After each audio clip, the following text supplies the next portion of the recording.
जय भीम दोस्तों। बहुजन समाज के भाइयों और बहनों तथा बहुजन समाज के युवा मित्रों, आप सभी को मेरा जय भीम, जय संविधान।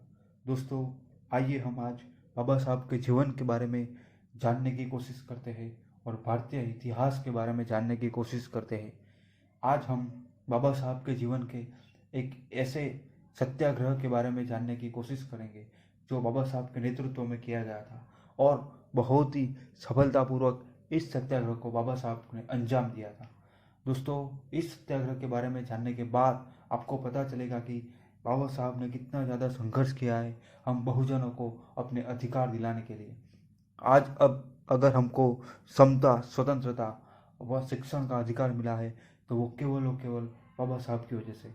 दोस्तों, बाबा साहब के सिद्धांत क्या थे, बाबा साहब के कौशल्य क्या थे और वो किस तरह आंदोलन को चलाते थे, वो सब आज हमको जानने को मिलेगा। तो दोस्तों, आप इस ऑडियो को पूरा सुनिएगा और इसमें से बहुत कुछ आप लोगों को सीखने को मिलेगा जो आपको अपने आंदोलन करने के लिए, बहुजन विचारधारा के आंदोलन को आगे बढ़ाने के लिए और बहुजन विचारधारा को फैलाव करने के लिए हमको बहुत ही ज़्यादा लाभान्वित होगा। तो आइए दोस्तों, आज के इस ऑडियो सेशन में हम चलते हैं जिसका विषय है महाड़ सत्याग्रह। आज के ऑडियो सेशन में हम महाड़ सत्याग्रह के बारे में जानने की कोशिश करेंगे।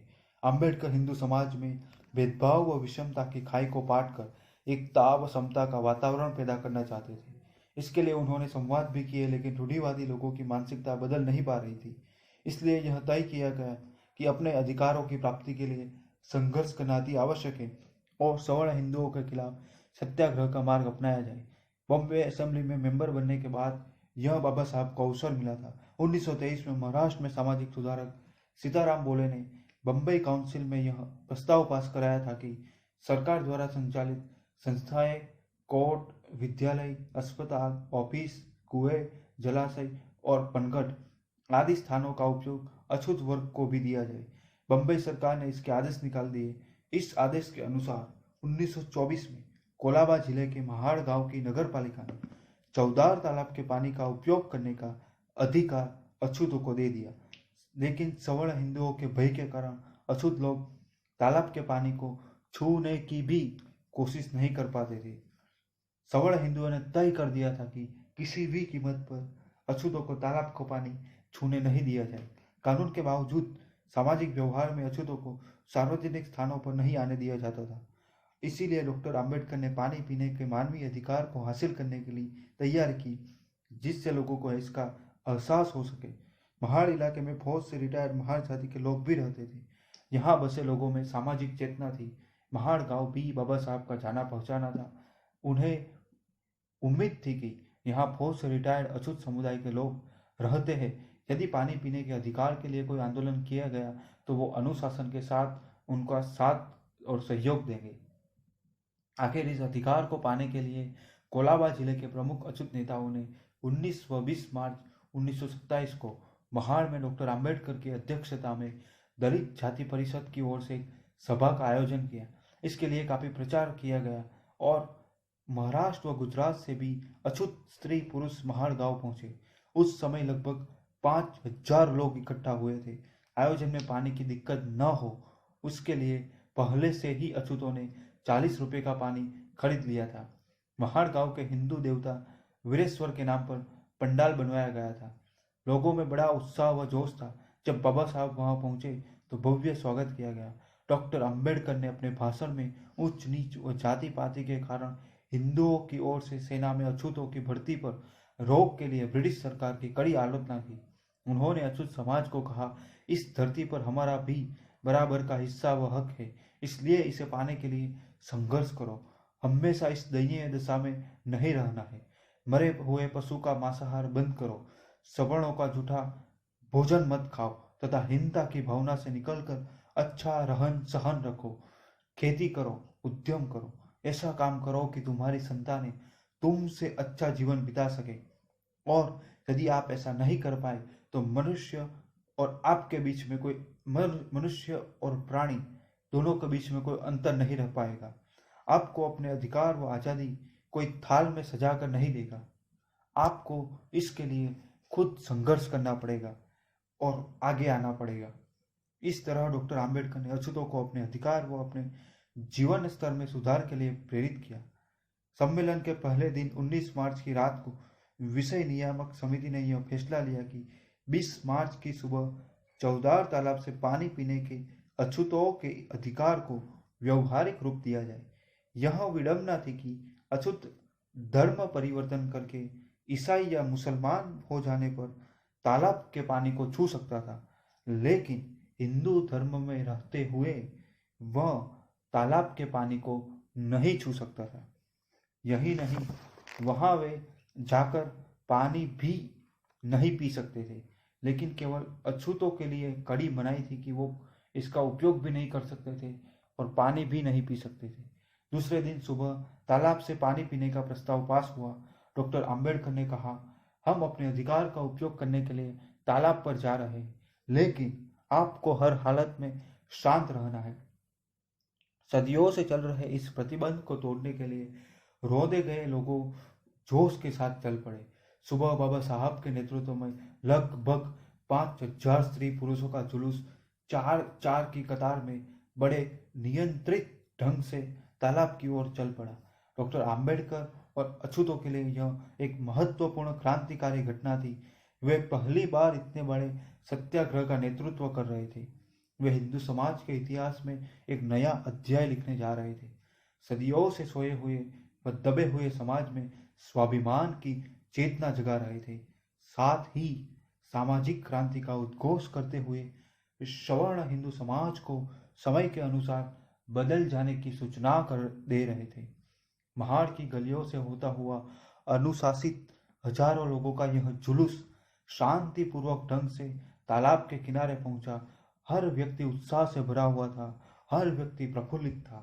तालाब के किनारे खड़े होकर डॉक्टर आम्बेडकर ने एक नज़र अपने भाइयों व बहनों पर डाली और फिर बैठकर तालाब का पानी हाथों की अंजलि में लेकर तालाब के पानी को पिया।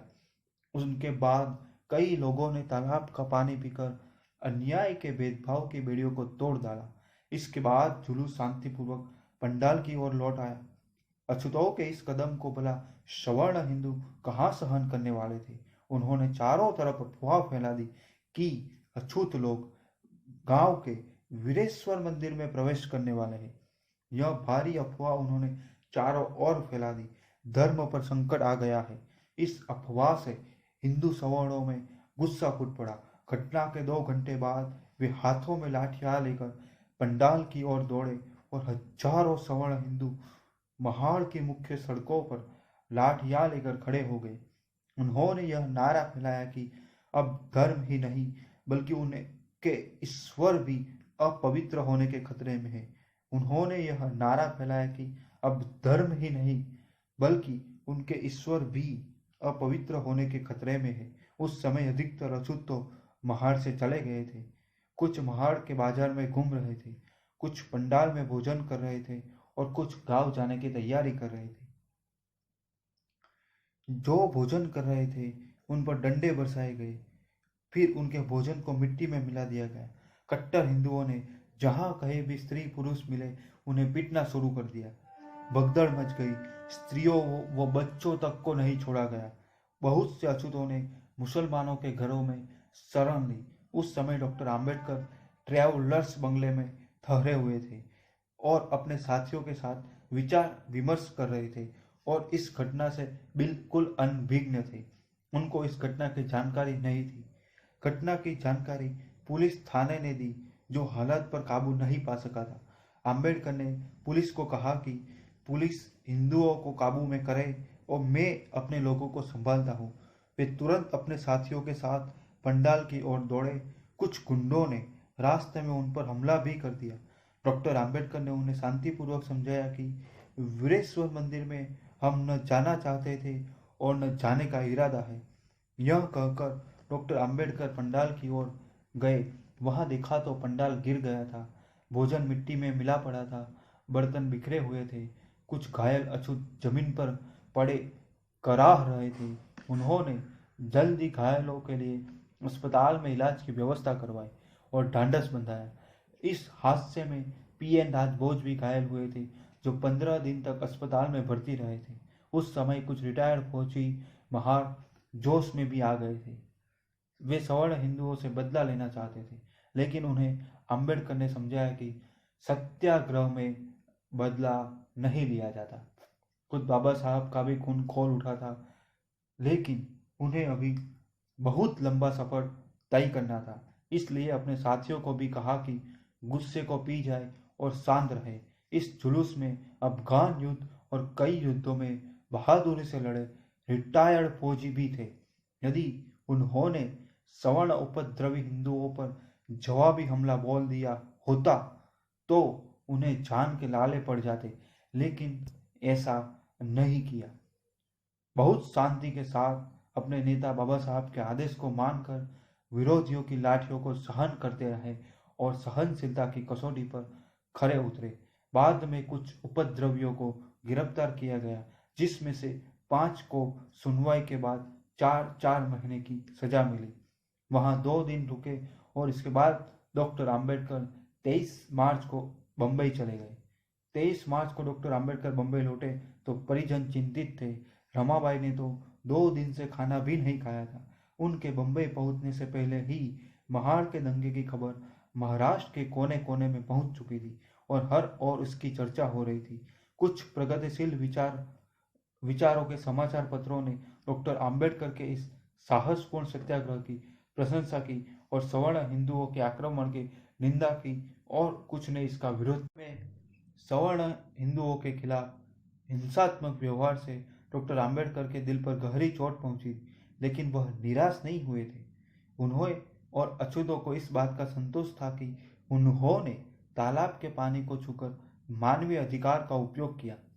महाड़ की यह घटना अछूतों के स्वाभिमान को जागरूक करने वाली साबित हुई। उसमें नया साहस व जोश पैदा हुआ।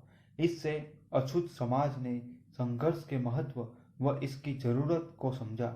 उन्हें यह एहसास हो गया कि संघर्ष के बिना अधिकार नहीं मिल सकते और संगठन के बिना संघर्ष नहीं किया जा सकता। दोस्तों, ये याद रहे, संघर्ष के बिना अधिकार नहीं मिल सकते और संगठन के बिना संघर्ष नहीं किया जा सकता। इसके बाद अछूतों ने मरे हुए पशुओं को उठाना बंद कर दिया और जूठा खाना भी छोड़ दिया।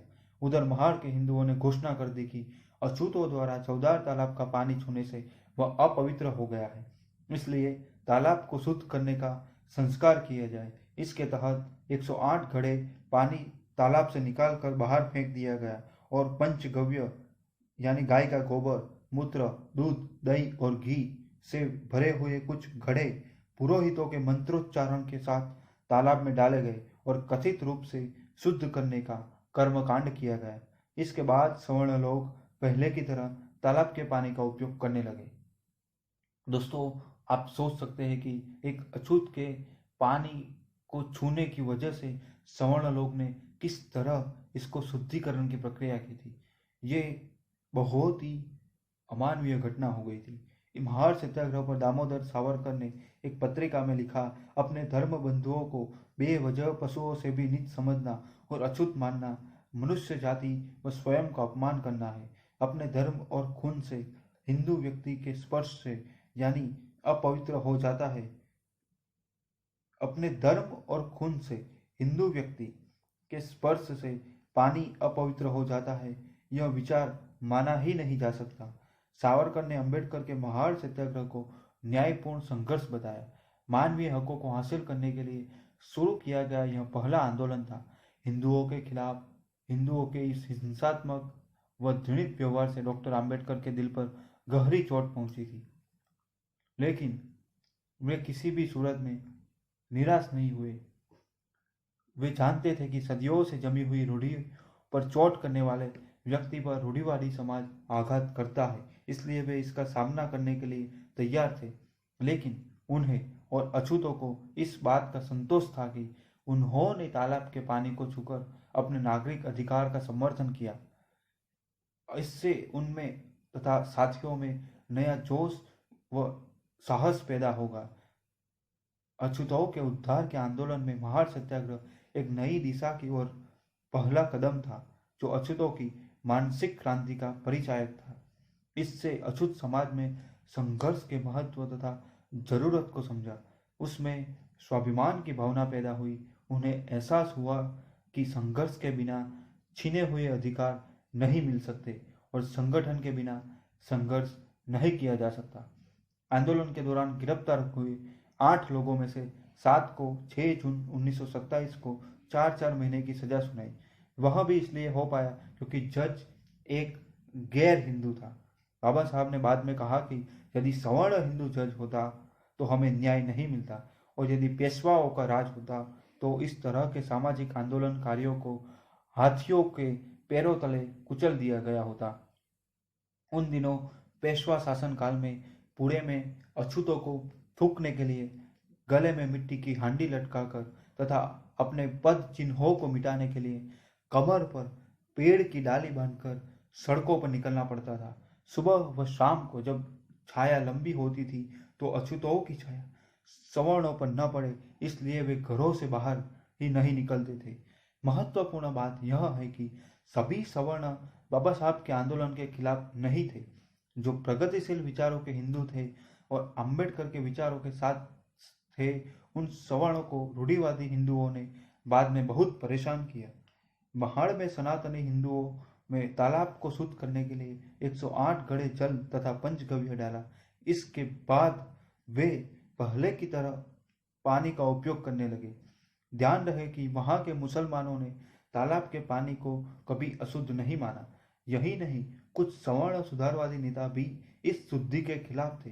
बापूराव जोशी ने शुद्धिकरण के खिलाफ कथित रूप से शुद्ध करने से पहले तालाब में कूदकर स्नान किया, लेकिन बाद में बापूराव को सवर्ण बिरादरी से बाहर कर सजा दी गई। महार सत्याग्रह हिंदू समाज की जाति व्यवस्था को ललकारने वाला कदम था। वह नए युग की शुरुआत थी। इस घटना ने भारत के सामाजिक व राजनीतिक इतिहास को नया मोड़ दिया। इस अकेले महार सत्याग्रह ने भारत की सामाजिक व्यवस्था के ढांचे की चूल्हे हिला दी।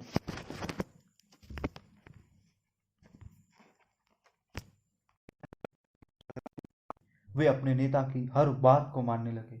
मरे पशुओं के मांस को खाना बंद कर दिया, सवर्णों के घर पर रोटी मांगना आदि हे काम छोड़ दिए और अन्य विकल्पों में अपनी रोजी रोटी तलाशने लगे। डॉक्टर आम्बेडकर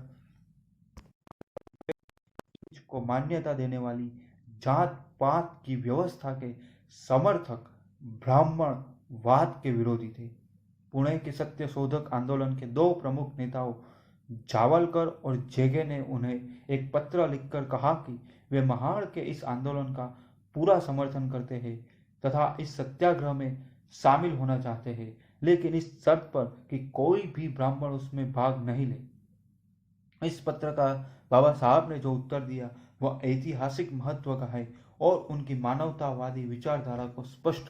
29 जुलाई 1927 को बहिष्कृत भारत अखबार में उन्होंने लिखा, मेरा संघर्ष जाति आधारित वर्ण व्यवस्था के समर्थन करने वाले तत्वों के साथ है, किसी व्यक्ति या जाति से नहीं। इस सत्याग्रह में पुणे की एक ब्राह्मण बहन अपनी पति की सहमति से शामिल होना चाहती है तो मैं उसे क्यों रोकूं? मेरा संघर्ष ब्राह्मणवाद से है। प्रगतिशील और मानवीय प्रकृति के ब्राह्मणों की सहायता को मैं क्यों नकारूं?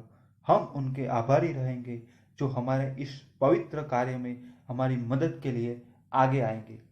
सारे ब्राह्मण दलितों का विरोध नहीं करते हैं, जबकि कई गैर ब्राह्मण व दलित छुआछूत व आपस में जातिगत भेदभाव करते हैं। इस संबंध में समाज समता संघ का काम भी काफी सराहनीय था। तिलक के बेटे श्रीधर पंत डॉक्टर आम्बेडकर के मित्र थे।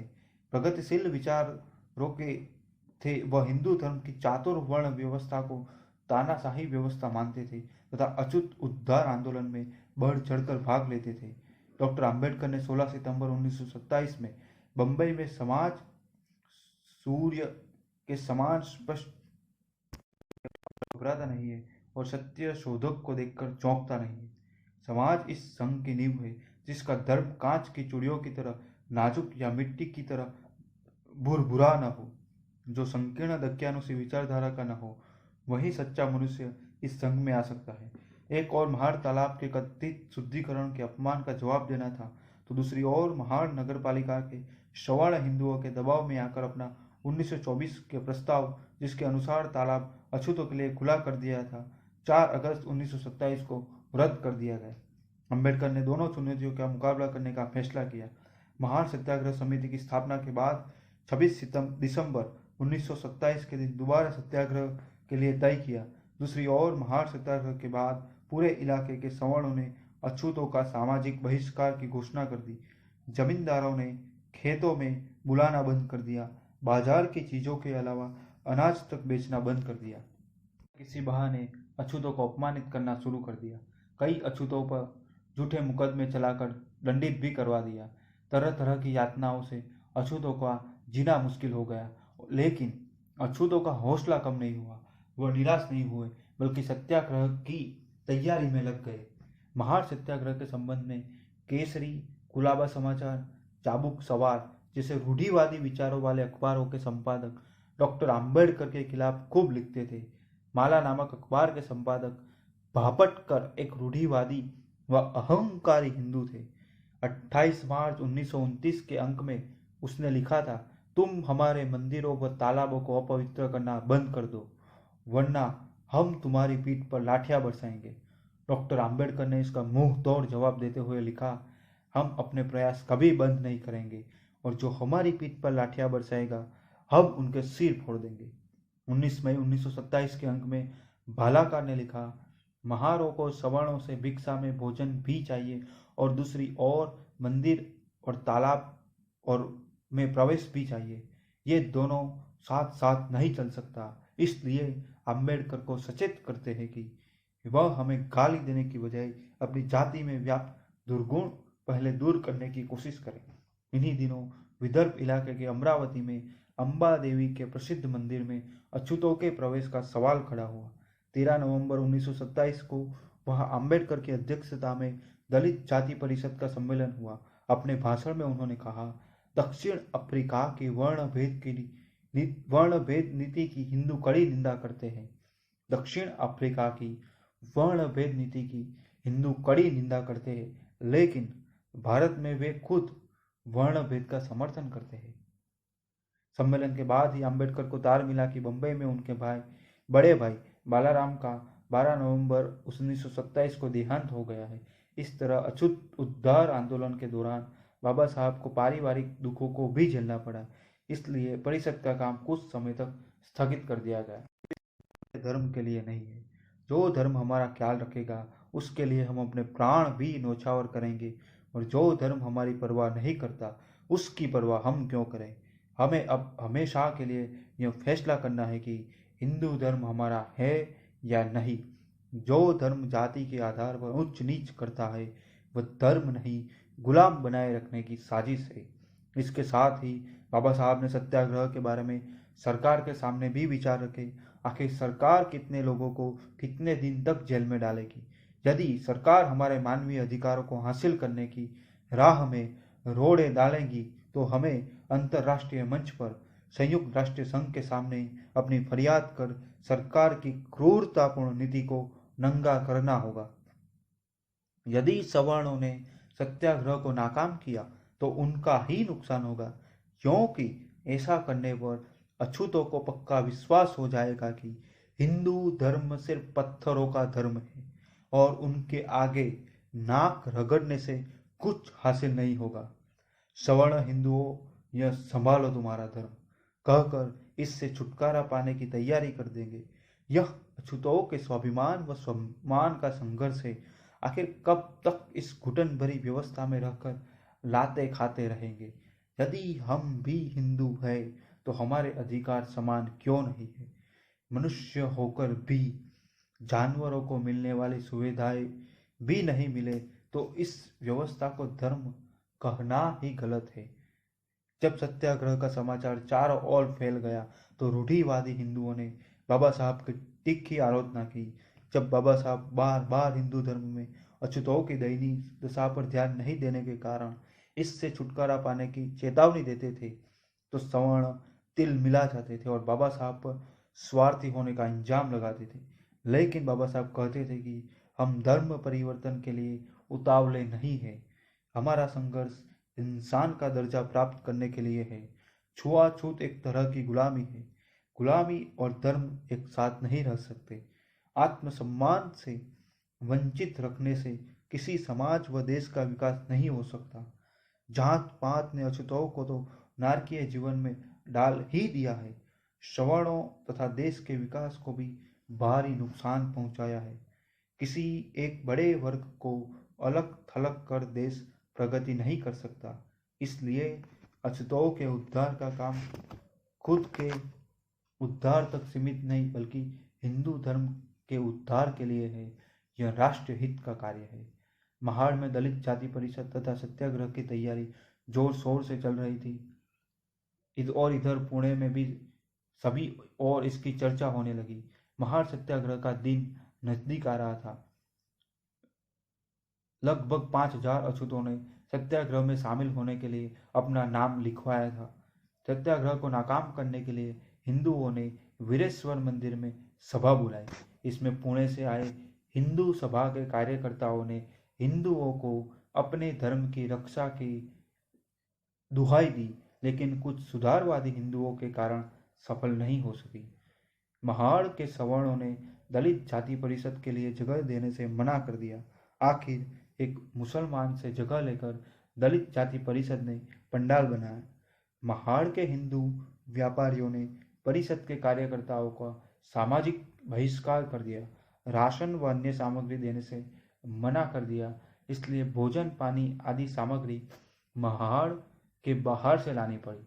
महाड़ में बाहर से आए हिंदुओं ने 19 दिसंबर 1927 से ही पड़ाव डाल दिया था।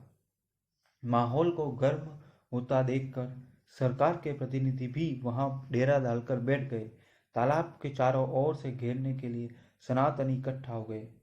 बाबा साहब अपने प्रमुख सहयोगियों लगभग 200 प्रतिनिधियों के साथ 24 दिसंबर 1927 को बंबई से महाड़ के लिए समुद्री मार्ग से रवाना हुए। रवाना होने से पहले उन्होंने अछूतों का आह्वान किया, सत्याग्रह में शामिल होकर छुआछूत के कलंक को धो डाले और इसके लिए चीन से जो बन पड़े धन व अन्न दे। रास्ते में जगह जगह बंदरगाहों पर सत्याग्रहियों ने जय घोष किया। दूसरे दिन 25 दिसंबर को दोपहर दासगांव पहुंचे। वहां लगभग 3000 अछूतों ने बाबा साहब का गगनभेदी जय घोष के साथ स्वागत किया। वहां से उनको जुलूस के रूप में महाड़ ले जाया गया। दासगांव महाड़ से 5 मील दूर है। यह दूरी सत्याग्रहियों ने पैदल चलकर महाड़ पहुंचने की सलाह दी। पैदल चलकर पूरी की। डॉक्टर आम्बेडकर ने अपने अनुयायियों को अनुशासित रहने और शांति बनाए रखने की सलाह दी। शिक्षक ने डॉक्टर आम्बेडकर से आग्रह किया कि वे पहले जिला मजिस्ट्रेट के ऑफिस में जाकर उनसे मिले।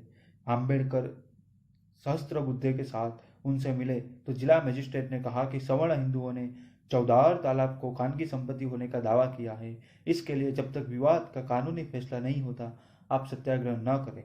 आम्बेडकर भी बैरिस्टर कानूनी विद्वान थे और बोले, जिस स्थान का हिंदू मुसलमान ईसाई व पारसी उपयोग करते हैं वह स्थान खानगी कैसे हो सकता है। खानगी होने पर भी कानूनी दृष्टि से सार्वजनिक ही माना जाएगा। हम सत्याग्रह जरूर करेंगे।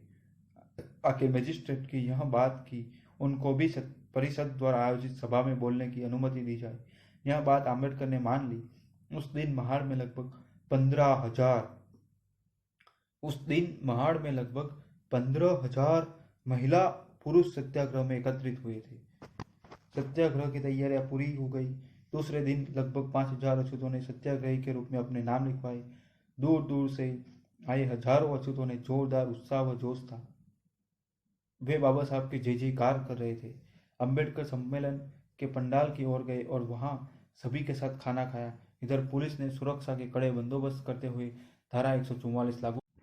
शाम को 4:30 बजे सम्मेलन शुरू हुआ। विशाल सभा में अधिकतर के पहनावे में गरीबी साफ झलक रही थी। ज्यादातर अछूतों के बदन पर कुर्ता भी नहीं था। दाढ़ी बढ़ी हुई थी, नंगी पीठ थी, लेकिन वहां बैठे स्त्री पुरुषों के चेहरे उत्साह व आशा से भरे हुए थे। जो ही मंच पर बाबा साहब ने खड़े होकर अपना हाथ आसमान में उठाते हुए संघर्ष का आह्वान किया तो आसमान बाबा साहब की जय घोष से गूंज उठा। फिर सभी शांत होकर उन्हें सुनने लगे। आम्बेडकर ने कहा, हम तालाब पर इसलिए जाना चाहते हैं क्योंकि हम भी औरों की तरह इंसान हैं और इंसान की तरह सम्मान व स्वाभिमान से जीना चाहते हैं। शाम को सम्मेलन में मजिस्ट्रेट आए और बोले, प्रस्ताव के अनुसार सार्वजनिक तालाब सबके लिए खुला है, लेकिन 12 व्यक्तियों ने कोर्ट में यह दावा पेश किया है कि चौदार तालाब खान की संपत्ति है, इसलिए कोर्ट के फैसले का आपको इंतजार करना चाहिए। पहले सत्याग्रह के दौरान जिन लोगों ने आप पर हमला किया था उन्हें सजा दी गई है। यदि आप भी कानून तोड़ेंगे तो आपको भी सजा भुगतनी पड़ सकती है। एक शुभ चिंतक होने के नाते मैं आपको सलाह देता हूँ कि आप कोर्ट के फैसले का इंतजार कीजिए और तब तक अपना सत्याग्रह स्थगित कर दीजिए। ये कहकर मजिस्ट्रेट वहां से चले गए। यहीं पर बाबा साहब ने कहा, मेरा हृदय यह देखकर खुशी से उछल रहा है कि आप अपने सम्मान व मानवीय अधिकार हासिल करने के लिए सत्याग्रह को तैयार है, लेकिन संघर्ष छेड़ने से पहले अच्छा हो इसके कानूनी पक्ष पर भी विचार कर ले। सभी ने सत्याग्रह के लिए समर्थन किया। भीड़ में अपार जोश था। हालात से मजिस्ट्रेट को अवगत करा दिया। रात को मजिस्ट्रेट ने सारी स्थिति को ध्यान में रखकर अंबेडकर से गहन और लंबी चर्चा की और सभी नेताओं की बैठक भी हुई। वहां 2 समाज सुधारक सवर्ण नेताओं ने सत्याग्रह का समर्थन किया और विश्वास जताया कि अंबेडकर जैसे ज्ञानी व प्रतिभाशाली नेता तुम्हारे दुख दूर करेंगे, लेकिन फिलहाल स्थगित करना उचित होगा। लंबे विचार विमर्श के बाद यह तय हुआ कि कोर्ट का फैसला होने तक सत्याग्रह स्थगित किया जाए और इस फैसले से मजिस्ट्रेट को अवगत करा दिया गया। साथ ही यह तय किया गया कि सुबह तालाब का चक्कर लगाता हुआ जुलूस निकालकर सम्मेलन को समाप्त कर दिया जाए। दूसरे दिन 27 दिसंबर की सुबह अंबेडकर ने सत्याग्रह स्थगित करने का प्रस्ताव खुद ही प्रस्तुत किया। अपने नेता को शांत और गंभीर देखकर सभा में शांति छा गई। अब लोगों के जोश व उत्साह को शांत करने का समय था। एक ही दिन में संघर्ष का नया मोड़ था, इसलिए अपार भीड़ को बहुत ही धैर्य व बुद्धिमत्ता के साथ समझाया गया। आप बहुत बहादुर हैं जो समाज अपने अधिकारों के लिए प्राण न्यौछावर करने के लिए तैयार है। उस समाज की तरक्की की कोई नहीं रोक सकता, लेकिन अब ऐसी स्थिति पैदा हो गई है जहां हमें सत्याग्रह करने से पहले गंभीरतापूर्वक सोचना होगा। आप जानते हैं कि गांधी ने सत्याग्रह किया तो पूरा हिंदू समाज उनके साथ था, क्योंकि वह विदेशी सत्ता के खिलाफ था। लेकिन हमारा सत्याग्रह जाति व्यवस्था के समर्थक सवर्ण हिंदुओं के खिलाफ होने से सवर्ण हिंदुओं ने हमें तनिक भी सहयोग नहीं दिया। आज यदि हम सत्याग्रह करते हैं तो यह सरकार के खिलाफ माना जाएगा, जबकि सरकार न्याय देने का भरोसा दे रही है। इसलिए हमें सरकार को जोश में लिए फैसले से नाराज नहीं करना चाहिए। बाबा साहब ने आगे कहा, हम सत्याग्रह स्थगित कर रहे हैं, इसका मतलब यह कतई नहीं है कि हमने संघर्ष करना बंद कर दिया। जब तक चौदार तालाब पर हमारा अधिकार नहीं होगा, हमारी लड़ाई जारी रहेगी। मेरे भाइयों और बहनों, आप सभी यह भी मत समझो कि सत्याग्रह स्थगित होने से हमारा अपमान होगा। मैं तुम्हारी भावनाओं व आक्रोश को समझता हूँ, लेकिन मैं भरोसा दिलाता हूँ कि हमारा लक्ष्य हासिल किए बिना मैं शांत नहीं बैठूंगा। बाबा साहब द्वारा सत्याग्रह को स्थगित करने के प्रस्ताव को सुनकर जन समूह में निराशा फैली, लेकिन सभी ने अपने महान नेता के विद्वतापूर्ण फैसले का स्वीकार किया। दूसरे दिन सुबह एकत्रित जन समूह का विशाल जुलूस चौदार तालाब की ओर रवाना हुआ। रास्ते में जय घोष के जोशीले नारों से महाड़ गूंज उठा। अधिकतर सवर्ण अपने घरों में बंद हो गए तथा रूढ़िवादी हिंदू बदले की भावना में पूछ कटी छिपकली की तरह अब तड़प रहे थे। 2 घंटे बाद जुलूस अपने वापस सम्मेलन के मंच तक आया। बाबा साहब ने लगभग 1000 महिलाओं की अलग सभा में कहा, आप अपने आप को अछूत नहीं समझे। साफ सुथरा जीवन व्यतीत करें, साफ वस्त्र पहने, मन को निर्मल रखें और आत्म सहायता की भावना खुद में पैदा करें। अपने भाषण में उन्होंने धीमी आवाज में यह भी कहा, यदि तुम्हारे पति शराब पीते हो तो उन्हें खाना मत दो, अपने बच्चों को स्कूल भेजो। स्त्री शिक्षा व ज्ञान बहुत जरूरी है, इसलिए कष्ट उठाकर भी लड़कियों को शिक्षा दो। अपनी संतानों को इस प्रकार ढालो कि वे दुनिया में आपका नाम रोशन करें।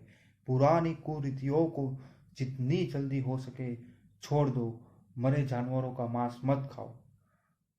दूसरे दिन बाबा साहब ने देखकर बहुत खुश हुए कि अपने अपने गांव लौटते समय स्त्रियों के पहनावे में काफी ज्यादा सुधार आ गया था। शाम को अंबेडकर ने महाड़ के चमार मोहल्ले में सभा करी। वहां सभी अछूत जातियों में एकता व सामाजिक व आर्थिक जागृति का बिगुल बजाया। अपने ओजस्वी भाषण में उन्होंने कहा, सत्याग्रहियों का यह समूह वीरों का समूह है, इसलिए यहाँ जात पात का कोई स्थान नहीं है। तुम्हें सुख चाहिए या इंसानियत या सम्मान, यह तय कर लो। इंसानियत के बिना तुम्हारा वैभव व्यर्थ है। इंसानियत का हक हासिल करने के संघर्ष में चमारों को भी शामिल होना चाहिए। इतिहास में अमर हो जाओगे, वरना आने वाली पीढ़ियां तुम्हें कोसेगी। इस प्रकार महार के संघर्ष का यह पड़ाव पूरा हुआ। लेकिन बाद में जब अंबेडकर को महसूस हुआ कि अब भविष्य में सत्याग्रह संभव नहीं होगा, तो चौदार तालाब के पानी को अछूतों द्वारा उपयोग में लेने के लिए कोर्ट में दावा पेश कर दिया। अगले कई सालों तक मुकदमा चलता रहा और अंबेडकर इसकी पैरवी करते रहे। आखिरकार 17 मार्च 1937 को बम्बई हाई कोर्ट ने अछूतों के पक्ष में फैसला लिया। 10 वर्ष तक कई मुश्किलों का सामना करना पड़ा, लेकिन जिस सामाजिक सम्मान व स्वाभिमान के लिए वे संघर्ष कर रहे थे, उसमें खुद अंबेडकर व पूरे अछूत समाज की जीत हुई। दोस्तों, इस तरह बाबा साहब ने महाड़ सत्याग्रह किया और पानी को छूने का अधिकार जो अछूतों को नहीं था, उस अधिकार को दिलाया। दोस्तों, ये बहुत लंबी एक संघर्षपूर्ण यात्रा थी जो बाबा साहब ने की थी, लेकिन इसमें हमको पता चलता है कि बाबा साहब की दीर्घ दृष्टि कितनी थी, बाबा साहब के सिद्धांत क्या थे, वो कितने अहिंसावादी व्यक्ति थे।